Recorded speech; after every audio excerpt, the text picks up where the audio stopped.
I challenge you this year, enjoy your marriage. Cancel preachings to be with your wife. Play. Too many pastors are always looking serious.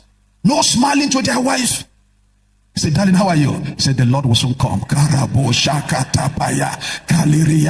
is it to laugh about?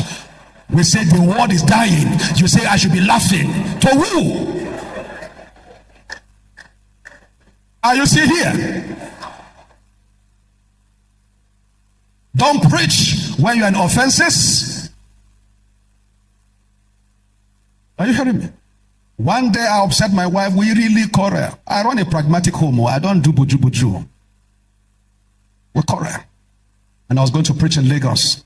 Pastor Tunde Gideon is here. You will hear the story today of the call I made to you. The story was because me and my wife was quarreling. You didn't hear that part. We quarrel. And I was going to preach. I entered the car and we're going. It was a big meeting. And then the driver to zoom off. And then the Lord asked me, the day God called you man of God, you're in trouble. God said to me, man of God, where are you going? I said, I'm going to preach. For who? Who are you going to preach for? You left your wife in tears, in pain at home. You want to preach for who? God said, I am not following you. Do you want to do that kind of ministry where God is not following you?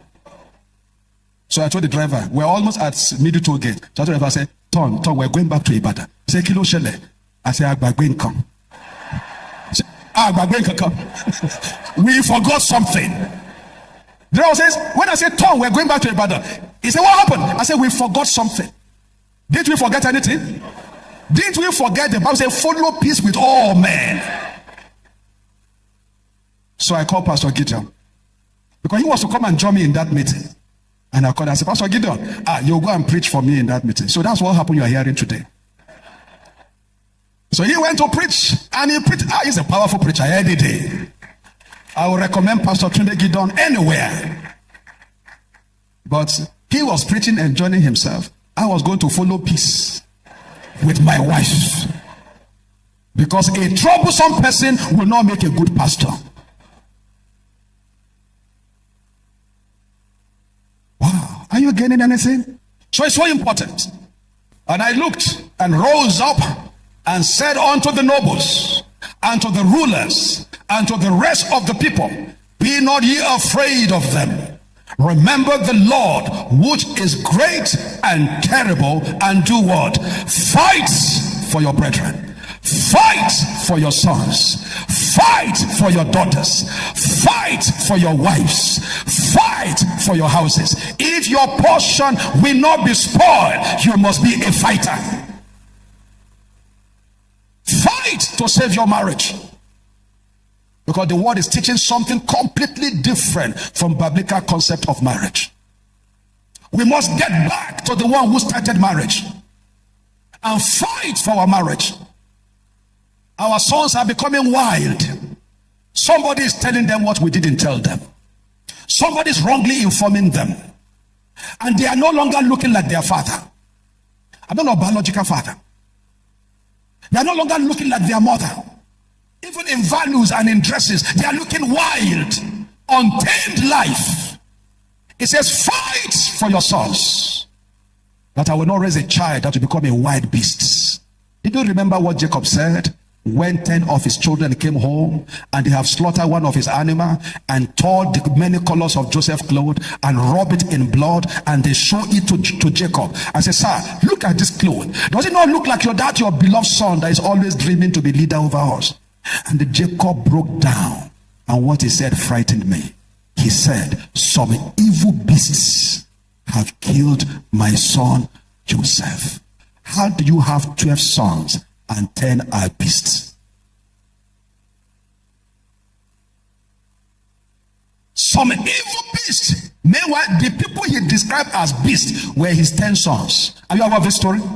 Were his 10 sons. Says some evil beasts have killed my son. The man broke down. He didn't know the beast lived in his house. Fight for your sons. The world system is changing the values of our sons, changing the values of our daughters. They are not looking teachable like we were.